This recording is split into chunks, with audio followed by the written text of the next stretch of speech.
Welcome back to Living in Weight. If you play fantasy football, hold poker night, or have bought a lottery ticket in another state and have ever wondered what's the law, we've got some answers for you. A couple of topics we are covering in the What's the Law podcast with the host and producer, Corley Chun Mateoshi. Nice to have you back on Living 808.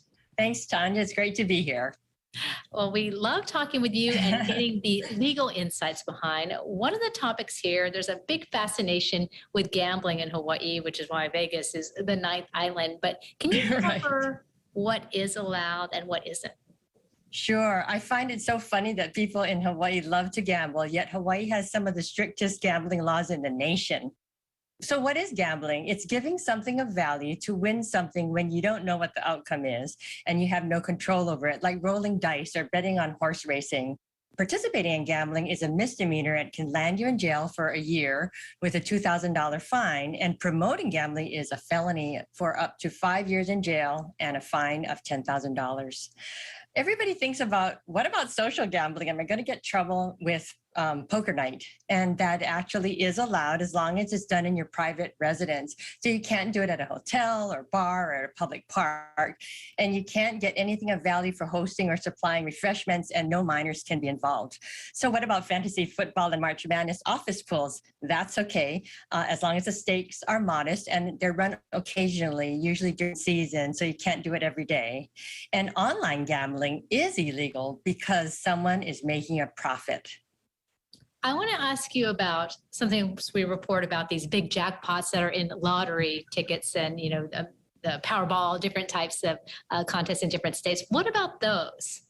So if you buy lottery tickets in a state where it is legal, that's okay. You're not going to get in trouble. But lottery tickets from another state cannot be sold in Hawaii.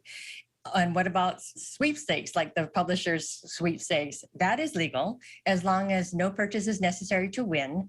And so, you know, the state's vaccination lottery, where you could win trips or zippies for a year, that was okay because nobody had to pay anything to win. Now, cockfighting is another story. It's so widespread in Hawaii, and it can involve tens of thousands of dollars. It is illegal in all 50 states, and it's not only the betting that's illegal, but raising, selling, transporting, cockfighting chickens, not to mention that it's cruelty to animals. Now, federal penalties are harsher than Hawaii laws, with a maximum of 5 years in jail and a $250 fine. Shifting gears, another topic you addressed in your podcast has to do with air rage. After being cooped up for so long, we are running into troubles with some people traveling, including the lady who knocked out 2 teeth from the flight attendant. What are rules in terms of some of these altercations and news that we've been reporting having to do with travel? So interfering with the duties of a crew member does violate federal law, and that includes assaulting, intimidating, or threatening. And historically, enforcement was civil penalties, warnings, and counseling. But now the FAA has a zero tolerance policy with unruly passengers, and the repercussions can be substantial. It's up to $37,000 of fine per violation, and one incident could involve more than one violation.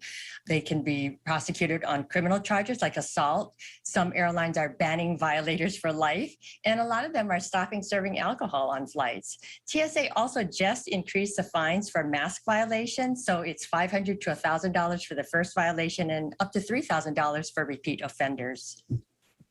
I want you to weigh in as well on the pre-flight safety briefing that the flight attendants do, and how important is it that people actually tune in? I mean, they fly a lot. Sometimes, you know, they're already got their earbuds in, but how important are those? So as a former flight attendant for Aloha Airlines while I was in college, I know that the primary reason for flight attendants is safety. So listening to them can save your life.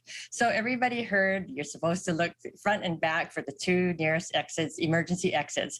But you should also count the rows from your seat to the nearest emergency exit in case something happens where you can't see, it's dark, or the cabin is filled with smoke, you need to get out so that you can feel your way out through the seats. This simple step actually helped a woman escape from a burning plane where few others survived. And there is a reason why seat backs and tray tables need to be up in their locked positions before and during takeoff and landing so that people can get out of their seat to evacuate in an emergency. And wearing a seatbelt at least loosely at all times is what I do all the time, because you don't want to slam your head on the top of the plane if there's turbulence. Any other podcasts you want to mention?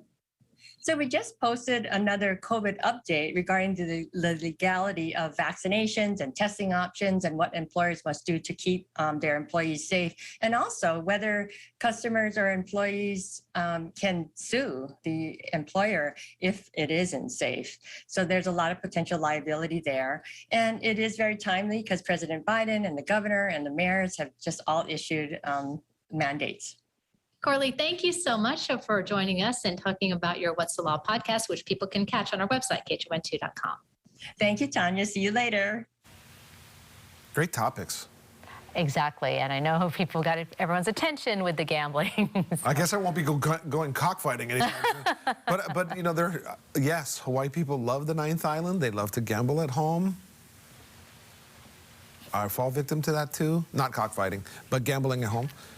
Bingo night. Did you do a bingo night? And yeah, we tried to do it the other night, but that didn't work. Everybody was kind of like, okay, we're so full from food. But yeah, I bought a bingo thing with a little ball. And I have the app on my phone. It creates numbers and stuff for You're you. such a game person. Oh, I love game night. I love game night. Charades. But I'm glad that some of these things are legal now that we're finding out. Yes, we're very glad. Coming up.